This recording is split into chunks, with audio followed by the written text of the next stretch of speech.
Ribuan kembang api meriahkan malam pergantian tahun di lapangan Puputan Badung, Denpasar. Selain warga Denpasar, wisatawan domestik dari berbagai kota di tanah air juga larut dalam kegembiraan menyambut tahun baru.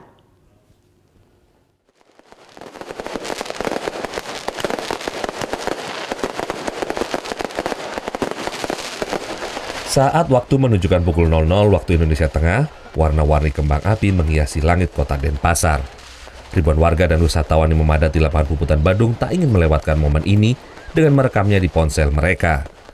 Pada perayaan tahun baru ini, pemerintah kota Denpasar tidak menggelar pesta kembang api secara khusus.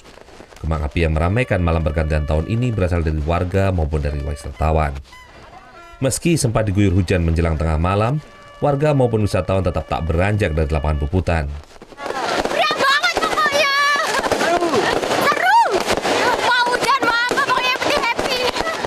Setelah intensitas kembang api berkurang, para pengunjung pun mulai meninggalkan lapangan Puputan Badung.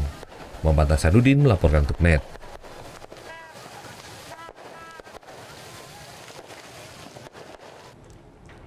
Thank you. Udah selesai nonton beritanya? Jangan pergi dulu dong. Subscribe dulu dan nonton tayangan lainnya di sini. Subscribe, nonton lagi. Subscribe, nonton lagi. Kak.